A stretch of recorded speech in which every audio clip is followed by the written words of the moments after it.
Armand here with a little forecast for 2023. Here's how I'm going to do this. I am going to give an overview, and then I am going to do each sign, some little hints for each sign. Not much you can say about each sign for an entire year, but I'll give you some hints of where you might want to look, where you might have the most interest and the most things happening. Everything is going to be timestamped, so if you're not digging the part that you're watching, you can jump ahead.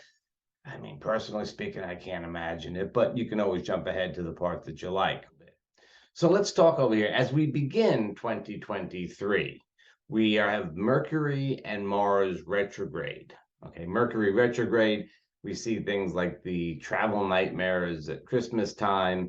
And while I did say that the Mercury retrograde would likely to impact things like officialdom and contracts and things like that, since it's happening in Capricorn, it certainly seems reasonable to say that the extent of it has been a little bit farther along than that. Mars is retrograde, and that puts a general drag on our start to the year. That's kind of Mars retrograde, not a good time for beginning projects, not a good time for new jobs. Elon Musk demonstrated that really dramatically for us all. We have to thank him for that, since he began with Mars retrograde. Mars has been retrograde since October 30th and will be until January 12th. Mercury will be until January 18th. And if you want to throw it in, it doesn't really have that same dragging effect, but Uranus is going to be retrograde until the 22nd, and that's an important day for us all. So we start the year with a bit of a slowdown, but it's not the kind of slowdown that is just like, well, we're just chilling. It's a little bit of a frustrating kind of thing. It's like we want to jump forward and we kind of can't, So know that in the first weeks of the year, we might feel that there's a bit of drag to things. Now, it's not going to last very long. And a very good way to approach this is to think that, we're holding back so that the release to go forward can be all the more powerful. Is that a good thing? It all depends on who you are and what you're doing with stuff. But it is very likely to be something that will be kind of obvious. We're like held back and then we shoot forward as we get to the end of January. So we're going to have to look at that as being the early tone setter for the year. It's not going to last long. It's a very active year. Let's look at the major events. Each of these is going to get their own video when the time comes. And we're not going to say that much about them in this video, but it gives you a hint of how much is happening here. We don't have any major aspects in the sky. Well, we kind of do have one major aspect in the sky, but we don't have that Saturn square Uranus type of thing, the Uranus-Pluto square. We don't have that sort of thing going on in 2023. We have instead shift of signs with the planets. For example, Saturn enters Pisces, Pluto enters Aquarius. Saturn enters Pisces after being in Aquarius for about 3 years. Saturn enters Pisces after having been in Aquarius for about 3 years. Pluto enters Aquarius after having been in Capricorn since 2008. Jupiter is zipping through the signs at this point in time, and he is going to leave Aries and get into Taurus, where he will be spending the rest of 2023. And then the nodal axis, which has been on the Taurus Scorpio axis, is going to shift over towards Aries Libra.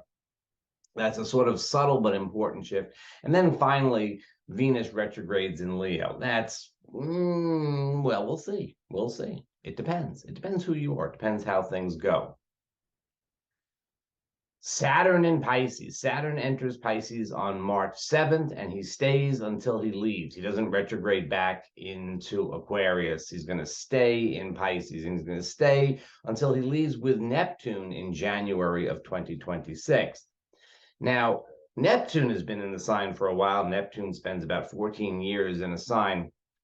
And the big issue at the time has been immigration, all right? Whether you're in Europe or you're in the United States, immigration has been the issue of Neptune in Pisces. Neptune in Pisces has done a lot of other things too. It has opened us up to spirituality. It has increased our appreciation for things like astrology. It has done a lot.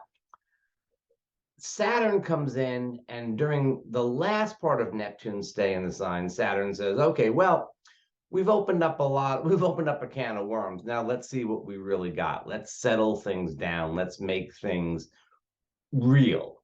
And so where Neptune says you've got a lot of immigration, Saturn says, well, let's get some laws in place that'll help handle this. And, whichever side of the spectrum you're on, you have to understand that, whether it's welcome everyone with open arms or nobody is welcome here, those types of extremes aren't going to work. And we have to have some kind of a middle ground. And that's what Saturn in Pisces is going to do. If Saturn in Aquarius, the key word was social justice, Saturn in Pisces, the key word is victims' rights. So that's kind of the way we're going to be thinking about things with Saturn and Pisces. This is very, very much what you see on the level of social, political stuff. This is very much what you're going to see on the news. This is the shift that is taking place that you'll see that's out there in public discourse. What are we going to do about this? Let's write some laws type of thing. This is very overt. This isn't a subtle energy. Now Pluto gets into Aquarius, and then he retrogrades back into Capricorn for a while. If Saturn in Aquarius was social justice, Pluto in Aquarius is radical justice. Okay, when Pluto was in Capricorn, the last time Pluto was in Capricorn, we had the American Revolution. Last time Pluto was in Aquarius, we had the French Revolution. Very, very different kinds of things.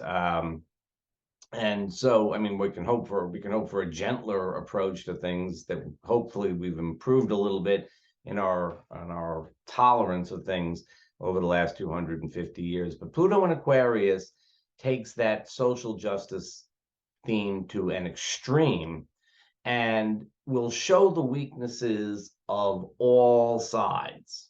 Well, it's going to show the weaknesses of all sides. It really is its own topic.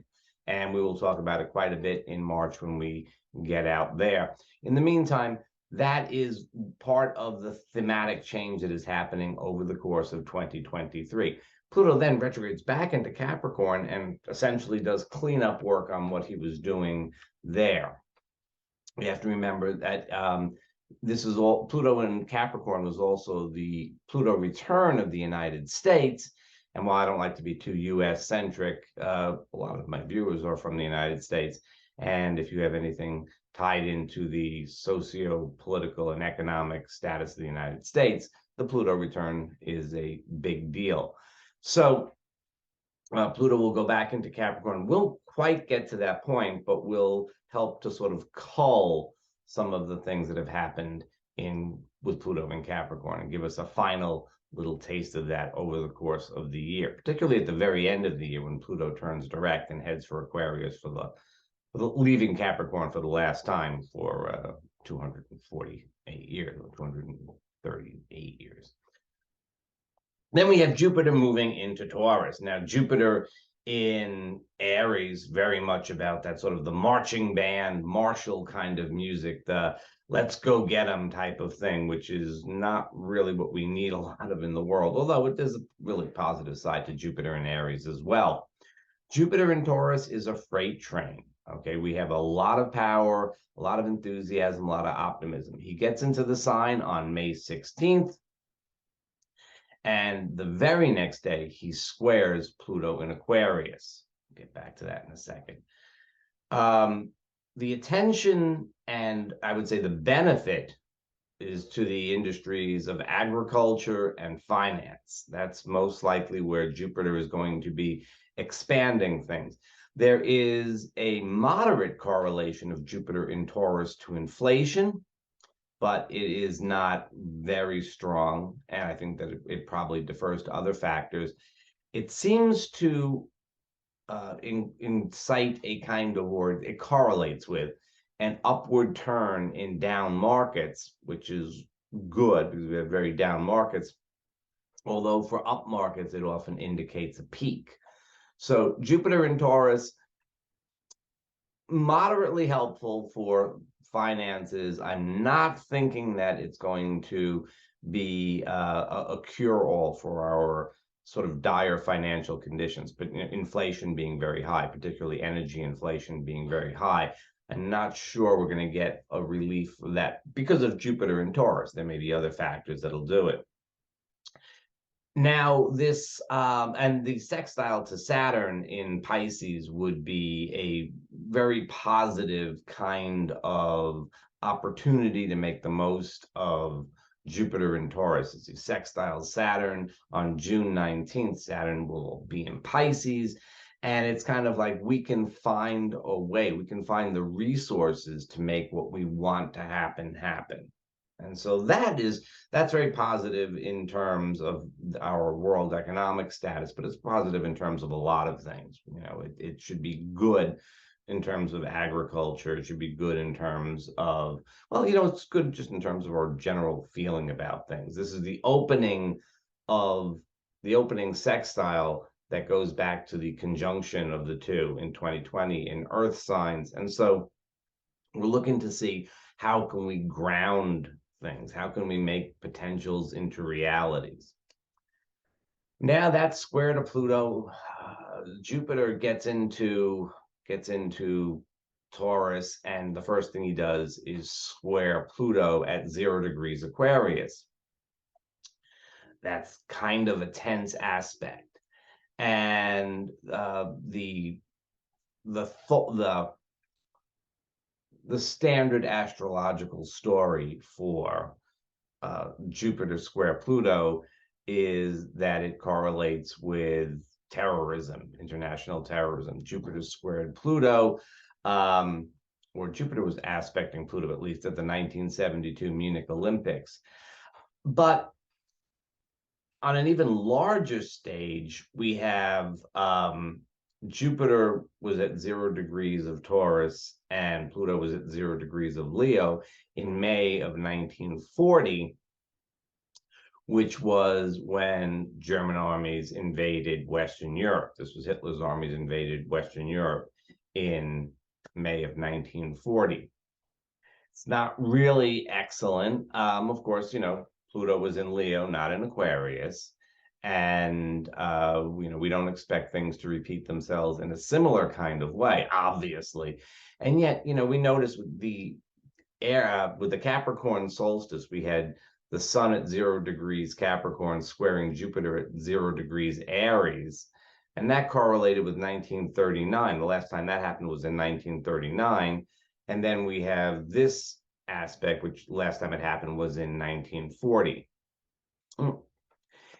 It sort of signals that we have a potential problem.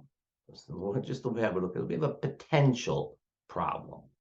The energies are very, very volatile and fragile. And if we sort of go with the lowest common denominator, that could turn out poorly. So this is a big aspect to watch.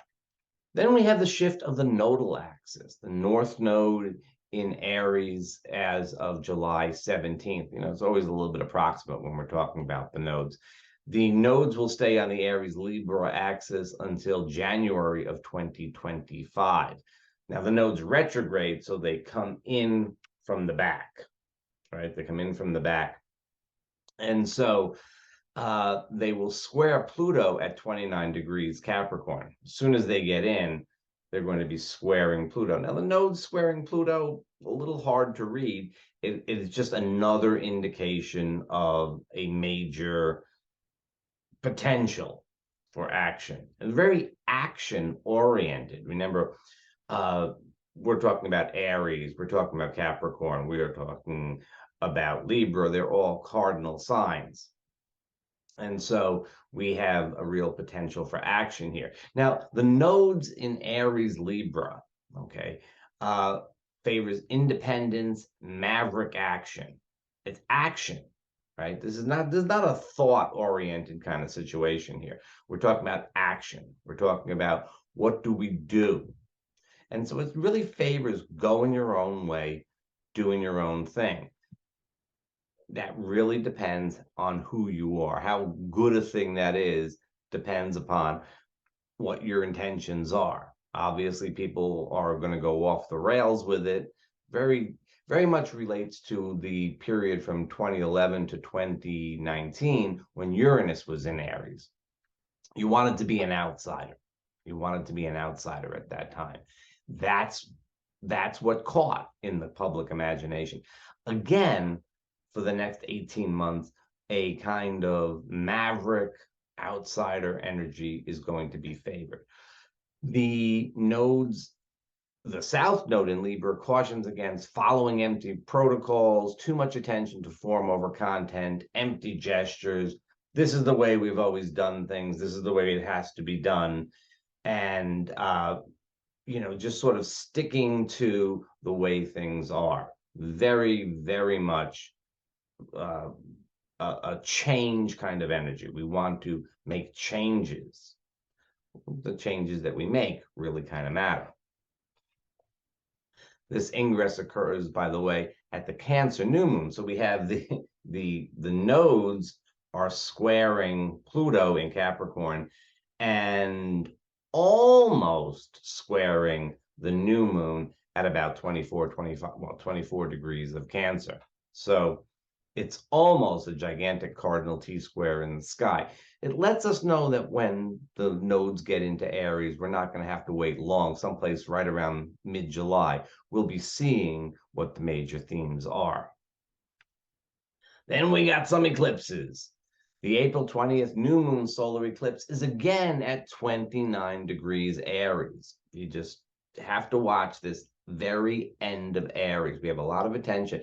Aries, a martial sign, an active sign, an independent sign, very much, I mean, it is, Aries is the god of war, let's face it. But, it's this active, independent energy that is getting hit all year long.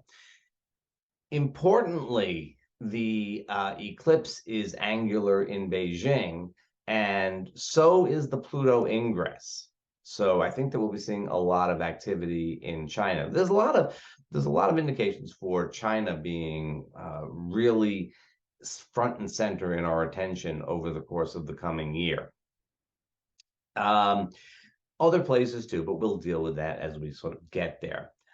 The May 5th lunar eclipse is at 14 Scorpio 58, almost 15 degrees of Scorpio, which is almost opposite 15 degrees of Taurus. Just keep that in mind.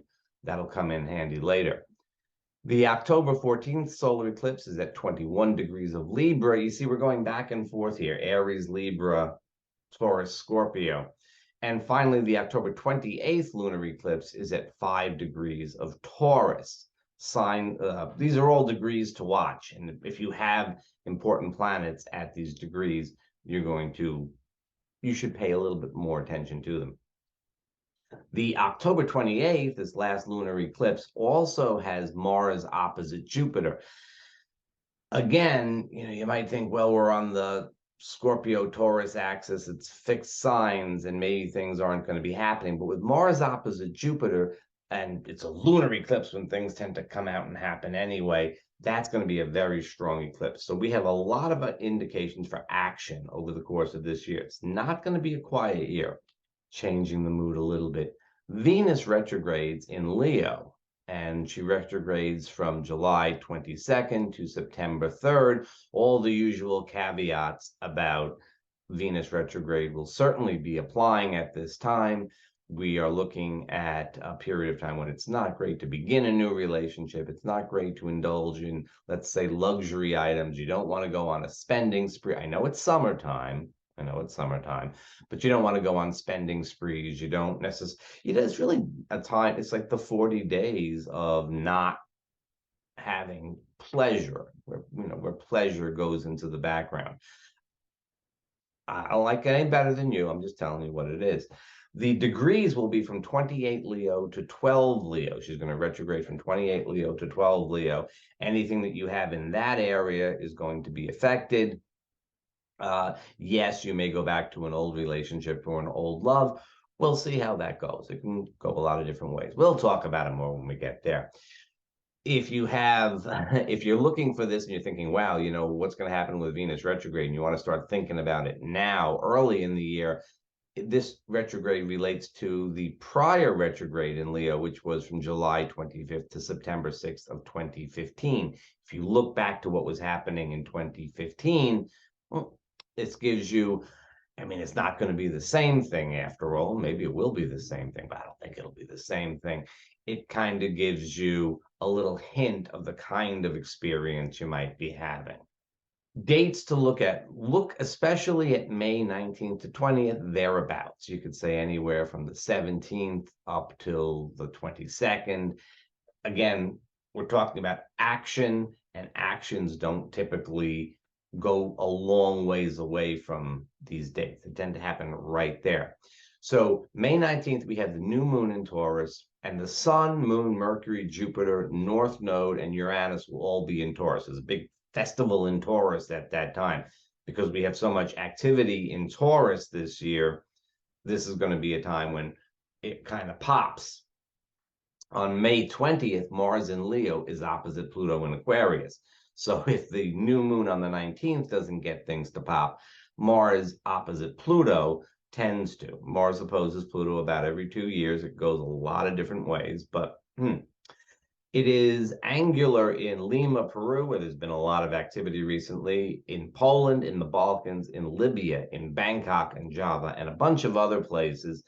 And Uranus goes through northern Brazil. Without getting into extreme details, look towards the northern part of Brazil, right, the area around Santarém. It's getting hit by almost all of the celestial activity this year. It's not the single, you know, it's not the capital of Brazil. It's not the largest cities or anything like that. It's right above the Amazon River. It's kind of indicated to be some sort of activity in that area that we might want to pay attention to. What is it? I don't know. Let's look at some significant degrees. If you have your sun on these degrees, if you have any other planet in these degrees, they're getting a lot of activity. You know, you could always call and, you know, get an astrologer to, you know, look at your chart and tell you about these things. 15 degrees Taurus gets a lot of attention as well. Uranus stations direct on this degree in January of 2023. It is the degree of the November 22 lunar eclipse. Some of this stuff is in the past, some of it's in the future. It sort of ties the past and the future together. It's not like the planets are looking at the calendar going, oh, you know, it's only April.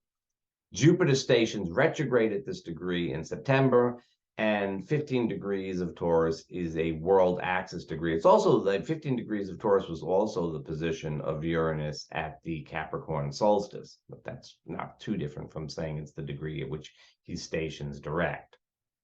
So a world axis degree says lots of stuff is going to happen, that it's getting hit so hard. Again, very active year for the collective. But if you have something at 15 degrees of Taurus, it's a very active year for you.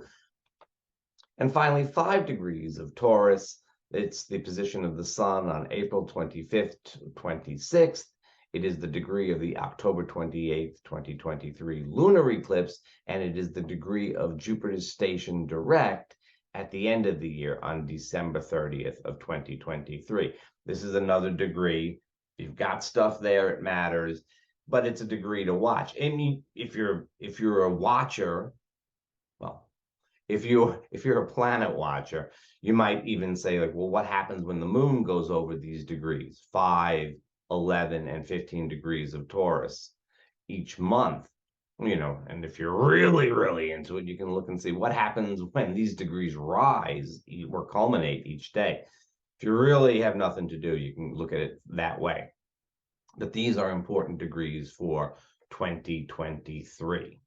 Now, when I say these are active degrees, when I say that this is a very active year, that we have a lot of very volatile energy, that a lot is going to happen, that it's a very action-oriented year, I don't mean that things are going to go badly. I mean that there's a lot of volatile energy. There's a lot of potential to make things happen. It's not a year where you sit around. Again, we begin the year with the retrogrades, and the feeling is, how come we're not moving? And then once we get moving, boy, do we get moving, and we really don't slow down. So the strategy for this year is to make the best out of whatever happens. It's not a year to sit still. It's a year to move forward. Whatever your priorities are, and they can be, work related, they could be financial, they can be relationship oriented, they could be spiritual, they could be about education and learning, they could be about making big shifts in your life. Whatever it's about, be active. That's kind of the thing. You want to be active. I wouldn't suggest it was a big year for multitasking. I would think you'd want to take a project this year and really make it happen, right? Never mind New Year's resolutions. Look for New Year's revolutions, right? This is what I'm doing. This is who I am. Get out of my way. But in a nice way. But I think that it's important to focus your energies and not get too distracted this year. And that doesn't matter, but that is true no matter what sign you have. But now let's talk about the signs. The description for each sign is tentative. It's a hint. It's based upon where Saturn and Pluto and Jupiter are going to be in your chart. It's based upon the position of the nodes to a degree, but we can't really say too much about any of these things. So this is a hint of where you might want to be paying attention, a hint for what might work for you or what might not work for you that much over the course of 2023. I wouldn't make too big a deal of it, but we all like to get a little bit of a quick little forecast, and that's what you get with this. And of course, this is true for ascendant as well as sun, and you could probably make it relevant to anything else in your chart if you want, but I would say ascendant and sun. Sometimes ascendant is really highlighted, and sometimes it would be more the sun, but it would really kind of work for either. Again, we're talking about a hint, so there's not a lot you can say about 8%, 1/12 of the people in the world, right? That's going to really stick. The fact that you're watching this suggests that you kind of resonate with this sort of thing. So maybe it's a little bit more than just a kind of random dialing in. And if you're watching this far into it, well, maybe even more so. But it really is kind of just a basic kind of outline of what might happen or what you might make happen. There's a positive way to think about it. Aries, you have Saturn going into your 12th house, and that often feels a little bit like you are kind of behind the scenes in your own life. A lot of stuff can happen. There's no two ways about it. A lot of stuff can happen with Saturn in your 12th house. You might be very busy and engaged in the world, but you often feel like you're kind of waiting for something to shift. Be aware of that. Now, Pluto going into your 11th house of hopes and dreams and long-range plans. Well, Saturn's gotten out of there. Saturn probably winnowed your long-range plans a little bit and got you to focus a little bit on one thing or another. Pluto comes in and makes a big change. I would say that overall this year, you are, because Pluto's going to be in your 11th house for a long time, you're just getting the message about what has to change in terms of where you're going in the biggest possible sense. But Saturn and Pluto in these particular positions for Aries sort of suggest that you're sort of sorting it out this year. Jupiter in your second house, focus on finances. And that North Node in Aries, well, that suggests that you're going to have a lot of opportunities to make things happen. So don't sleep through it. You may be sorting things out in the big picture, but be very active on the more everyday level. Taurus, Pluto goes into your sector of career. Saturn comes into your house of long-range goals. Obviously, we're looking for some changes. Well, you've had Uranus in your sign. You're going to continue to have Uranus in your sign, particularly if you are in the second half of Taurus. This is from right around May 1st onwards, or May 5th onwards. You're going to have quite a bit of, you've been having quite a bit of change. You've been having quite a bit of unsettling energy. And we're starting to try to figure out what we're going to do with this, how life is going to look different now. Good that Jupiter's in your sign. That gives you a little bit of a boost. By the way, you'd want to be careful, particularly Taurus ascendant. You want to be careful that you don't take so much benefit out of things that you kind of bulk up a little bit. Jupiter in your sign can kind of indicate a little bit of weight gain. And I think that would be especially true for Taurus ascendants. But I digress. No, that wasn't a digression. That was the thing. Uranus is in your sign, has been sort of wreaking havoc. Pluto is coming into your sector of career. Saturn is in your 11th house. I'm saying that this is like big picture stuff. Aries and Taurus are dealing with real big picture stuff this time around. This is long range. What am I doing with my life? Where am I going kind of thing. You don't have to come to a solution today. You don't have to come to a solution in 2023. You want to kind of work at it. Gemini, okay, it's a philosophy of life thing. It's a 9th house thing. Saturn has come through, and in Aquarius, he was kind of getting you to say, well, what's it all about? And then Pluto comes through and say, no, what's it really all about? Gemini, I think your 9th house is not so much a religious type of thing. It's a little bit more philosophical. You like to talk. You like to move ideas around. You like to see the possibilities. You like to kind of explore with words your worldview and so on.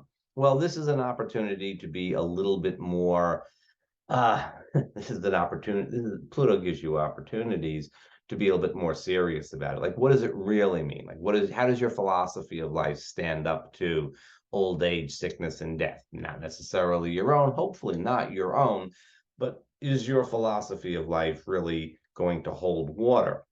Jupiter is in your 12th house, and that is a very positive thing. That is the kind of unseen helper.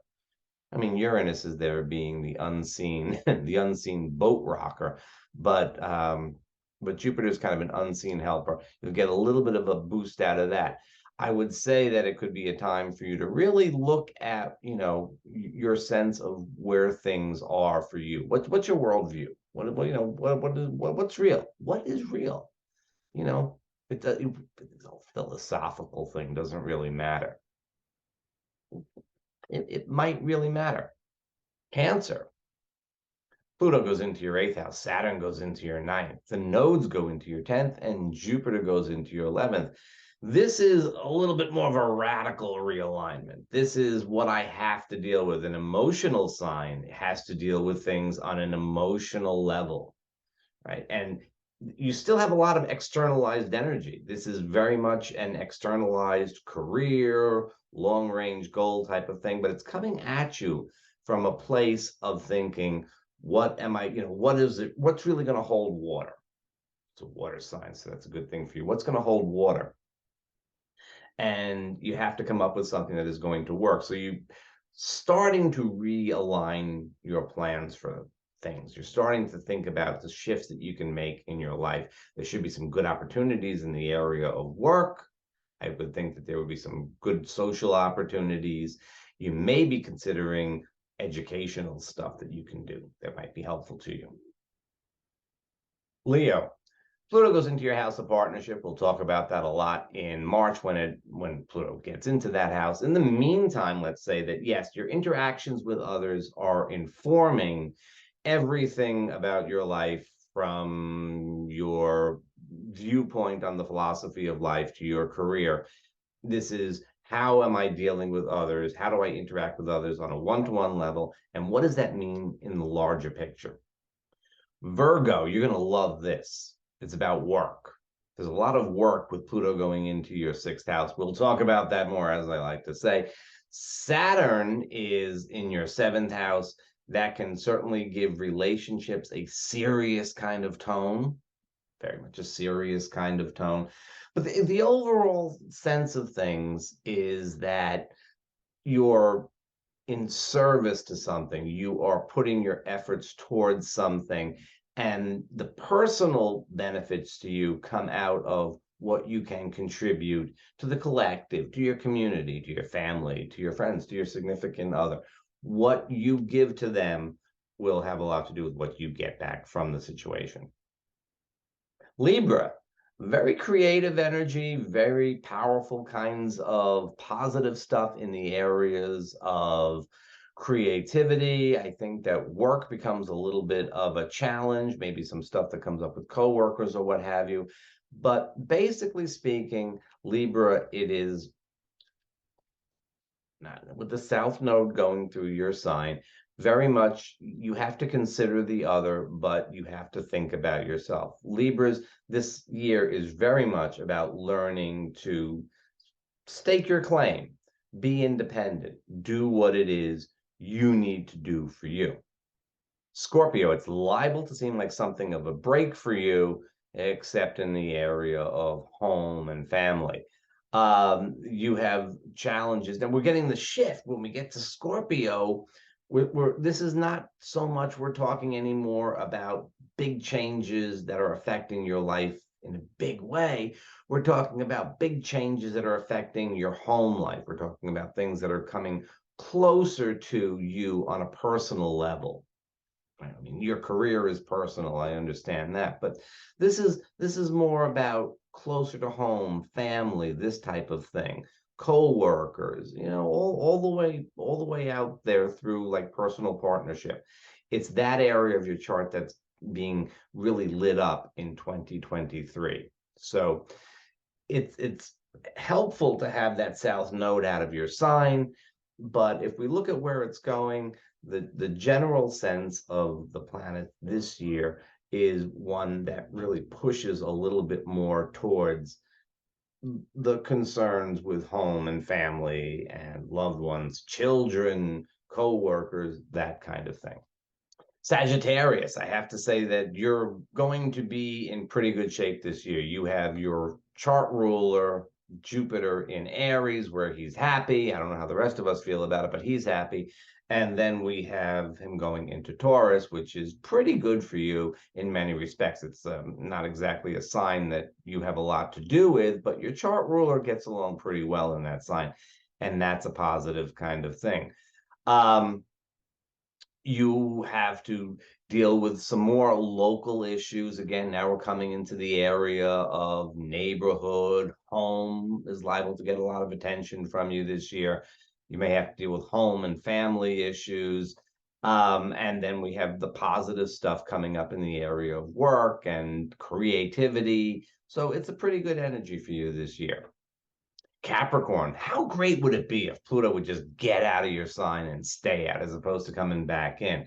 You guys, after having been sort of dragged through the mud for the last 12, 14 years, 15 years, are going to be feeling a little bit more free when he finally gets out of the sign in early 2024. But for the most part, you're getting a little bit of a break this year with Jupiter in Taurus. That's a very positive energy for you in terms of creativity.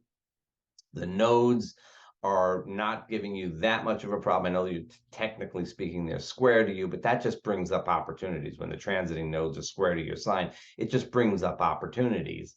And I wouldn't worry. Saturn in your third house is not a, I mean, you may have to deal with some transportation issues. It'd be a good time to join a local community board or something like that. But it's becoming much more of a personal kind of thing. You're getting a sense of freedom this year, Capricorn, so enjoy that.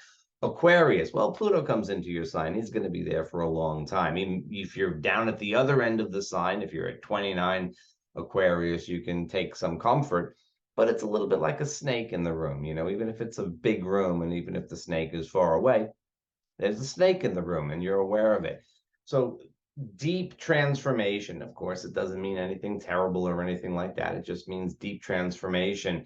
It's a good year to pay attention to finances. I would say rein in financial things, especially if you have an Aquarius ascendant.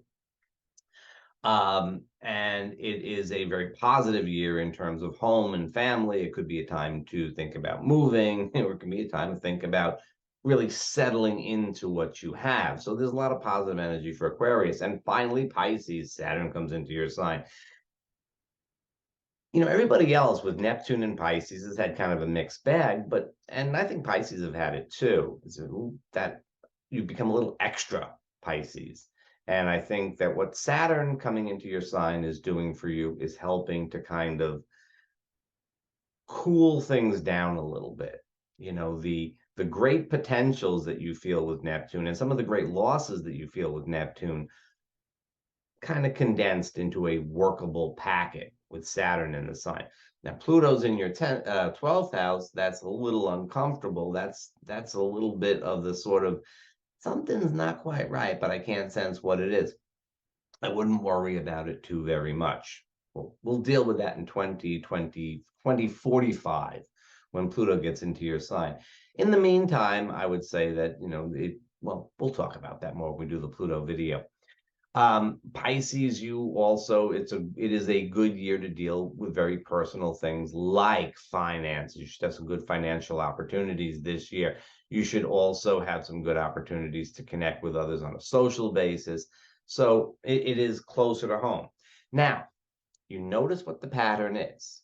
If you are in the first part of the zodiac, Aries, Taurus, Gemini, Cancer, Leo, Virgo, maybe Libra, very much about changes that are happening in the big picture in your life, stuff that's out there, stuff that you can put your finger on.